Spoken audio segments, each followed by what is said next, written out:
Nice. Last lesson in chapter 1, 1.8. We're going to summarize some more quantitative data. Today we're going to do box plots, excuse me. Like, you may have also heard them called like box and whisker plots in the past, but then we'll actually figure out to determine if the outlier is a real outlier or we just kind of thought he was an outlier. We'll do the math behind it, which is easier than you think. So that's this formula right here. This is a very valuable worksheet. We'll go over that formula later when we need to use it, but that'll tell us how to find outliers. But then the box plot does a summary of the 5-number summary. There are 5 things called the 5-number summary. That is your minimum, your first quartile, your median, your third quartile, and your max. Those 5 things are called the 5-number summary, the maximum. And what is cool about a box plot is you can see a lot of neat things from a box plot because it makes a visual representation of the 5-number summary. So we did an activity at the beginning of class to see how many states we were in. This is that data right here. The applet always makes a dot plot out of it. Check out this. You're going to do this a lot on your homework today of how to switch it to a box plot, just with the drop-down menu right here. So here is the box plot. And can you see it makes a visual representation of the 5-number summary. This whisker way over here on the left is your minimum. Wasn't 6 our minimum? Then the first quartile was at 7. The median is at 9. The third quartile is at 13. And the max was at 20 in that case. So that's just a visual representation of that dude. So let's just kind of dive in. I've got all the data done for us. This is basically like a homework question that I snipped out. They say a researcher has gathered data on how many hours of video games played each day by school-aged children. She collects the following data. So you'll have a spreadsheet on your question that you need to copy and paste and put into the applets, just like we've been doing. So we'll do that. They say find the 5-number summary and do all this. Bro, go let the applet do all the work for you. So here is all that data that I copy and pasted. I will begin the analysis. And let's just see right here. Here's what we're going to do. First, let's look at it. Is it skewed right, skewed left, or fairly symmetric? What would you kind of call this data right here? I would say skewed right. Isn't that very easy to see? Have you felt this way? You can have your opinion. But dot plots, to me, are the easiest to see if it's skewed or not out of all the data that we've looked at. I'm going to change it to a box plot, right? So, bada boom. Can you kind of see that it is still skewed right, but it's harder to tell because, first of all, there is a whisker right here. Isn't that whisker longer on the right side than it is on the left side? You see it's got a longer whisker on the right, so it means it's probably skewed right, but you just don't really know near as well as you did if you had a box plot. You know, the dot plot is so easy to see all your data because there could be an outlier in there that's just kind of messing with some things. So, but skewed right that way. Let's fill out our 5-number summary right here. It's in the summary statistics. So our minimum is 0. There was some kid that played 0 hours of video games per day. The first quartile is 2. Median, 4. Third quartile, 6. And the max was 12.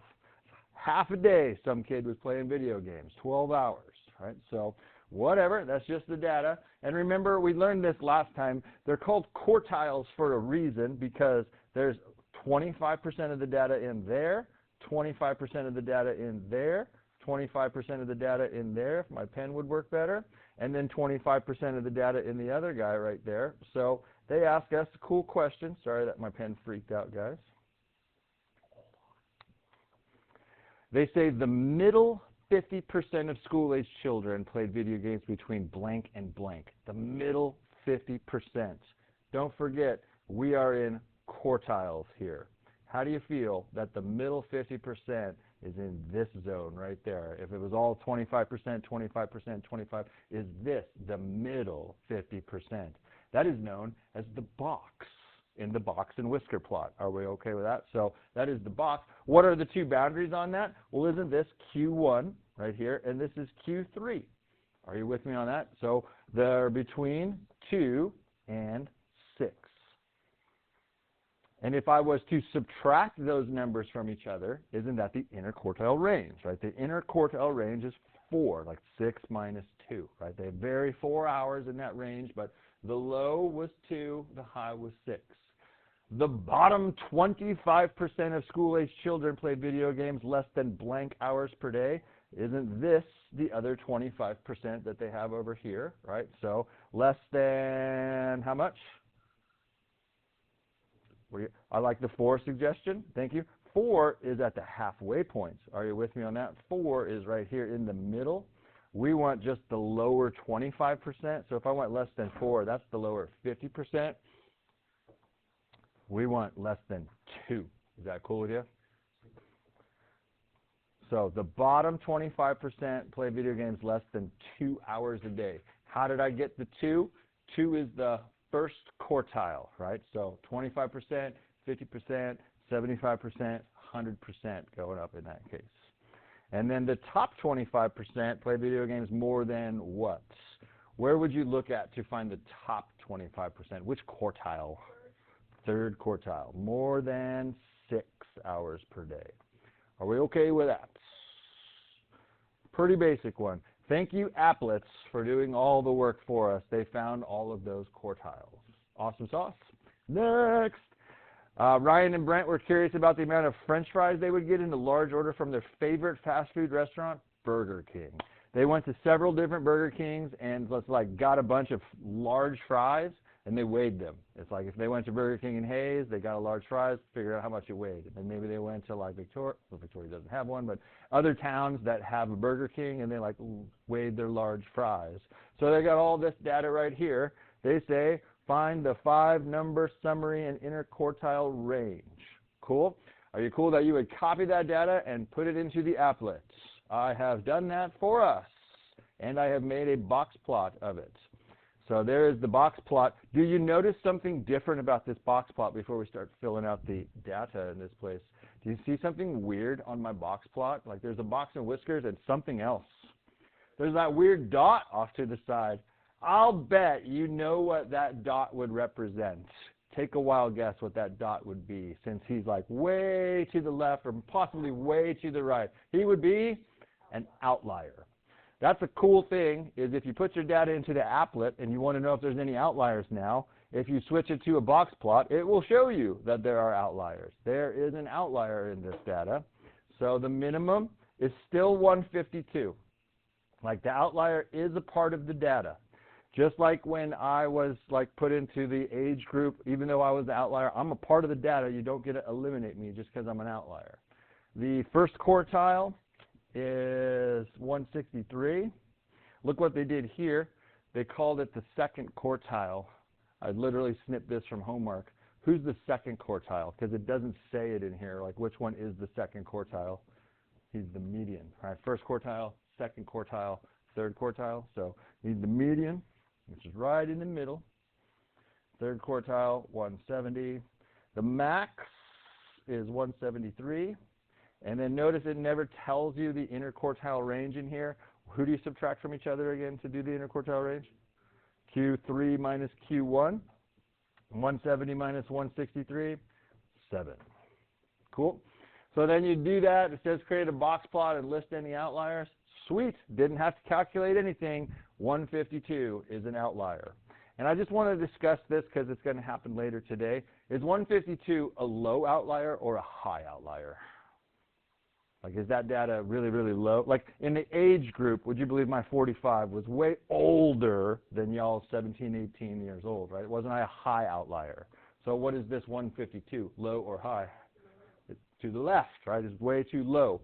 So of all these Burger King French fries, this one was just way lower than most of the other data in that case. So let's keep on keeping on. Now, they don't give us the data. They just give us the 5-number summary. It's got a min, first quartile, median, third quartile, and a max. They just say, that's the 5-number summary. Find the interquartile range. You got the data? Just take Q3 minus Q1. And how much did y'all get on that bad boy? It might be worth your time to write down what you're doing. Isn't it 41 minus 34? Is that right? I believe that is not 8, but how much? 7. We're all guilty of either hitting the wrong button or making a mental mistake every once in a while. It happens to me all the time, but cool with where that came from, right? Again, we got a quiz next time, so taking a little bit of notes. It's like, I forgot how we found this. Writing that little bit down will be helpful. But here's the part that we got to do some math on. One of the few times where we actually have to do the math. They say find the boundaries, or sometimes they call them the fences, for any outliers. So to kind of put this in a nutshell, there are some numbers that are just like going to be way too big for some data sets. That would be a high outlier. And there are some numbers that are going to be way too small. I don't even know what this data is about, right? They don't even tell us. But if we were going to do ages, if we had all our 16s, 17s, and 18s, there is some number to where it's like, okay, this would be like the largest age that's not an outlier, say like 22 or whatever. It's like if you get over 22, you're probably going to be an outlier. That would be a boundary for it. It's like once you get past 22, too old, right, to be an outlier. So here's how we do it. To find any low outliers, we're going to use this formula right here. Do you see specifically? I know it's Friday. We're getting a little tired. Hang with me. We got to find a low outlier. Check it out. It says Q1. Could you guys help me out? What is Q1? It is 34. Cool, 34 with me on Q1, right? If we just write all this stuff down, then we'll punch it in the calculator. Minus 1.5 times IQR. That's the interquartile range. We have already figured that out. What is our interquartile range? It is 7. So do you see how I'm just using this formula? I need to take the first quartile, take away 1.5 times 7. So I'll do all that in my calculator. It is 34 minus 1.5. I like to use parentheses to multiply. I do so much algebra, the parentheses make a lot of sense to me, so I did it like that. And did you get this number back of 23.5? Cool. That's what's called the low boundary, also known as the low fence. If any bit of our data was lower than 23.5, it would be considered a low outlier. Let's just check. What is the lowest bit of our data right here? 26. Would you believe that that would not be a low outlier? You have to be less than 23.5 to be a low outlier. So how do you find the high outlier? Same thing, except you're going to add, and you don't use Q1. Who do you use instead? Q3. So Q3 is 41 plus 1.5 times the interquartile range. So it's very helpful to write that math down, and then we go punch it in. 41 plus 1.5 times the interquartile range. If you are bigger than 51.5, you will be an outlier in this data set. Is there any numbers in here bigger than 51.5? Yeah, for sure. We don't even know the rest of the data, but there are numbers bigger than 51.5, so that one is definitely an outlier based on the other numbers. So that's kind of cool. Save this worksheet. It will have the formula on it when you're like, I forgot how to find the boundaries for an outlier. So basically the last one here, they say here is like the length in kilometers of 20 different rivers in this South Island, New Zealand that are listed to the right. They say find the 5-number summary. You would copy and paste that into the applet. Before I go further, I have also made a box plot of it. You tell me, are there any outliers? Do you see any dots like way off? So none of these data is outliers. Cool. So 5-number summary. There it is right up top here.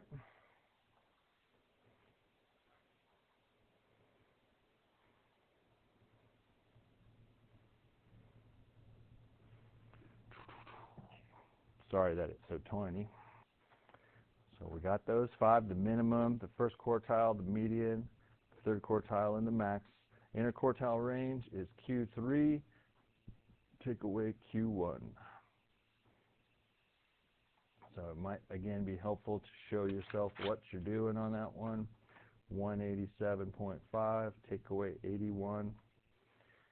And I got 106.5. Is that what you guys got as well? That's a big number. Like 106.5 is like just the range of the middle 50% of the data. It's the interquartile range. Then it says use that to check for outliers. Here's the cool thing. You already know you're not going to have outliers, but they don't ask you, do you have outliers or do you not? They say, what are the fences? What are the boundaries of this guy? So they have to find a number. How do we find that number? With this formula chart right here. Let's do for a low fence. It's going to be Q1, which is 81. Take away 1.5 times 106.5. If you punch that in, you will get a number. Do not get scared if it is a negative number. That is okay, right? But punch that in and see what you got. 81, take away 1.5 times your inner quartile range of 106.5. Did it come out positive or negative? It's negative. Negative 78.75, right? But still, thank you for being able to find the number. A lot of people still are like, I don't know what that means. If there is any data in our set up here that is smaller than negative 78.75, that would be a low outlier for this situation. And can you tell, there are no numbers lower than negative 78.5. So that's why there are no low outliers in this graph right here. Let's do the upper fence. I'll let you write it down and see what you think. It's Q3 plus 1.5 times your inner quartile range. Q3 is 187.5 plus 1.5 times 106.5.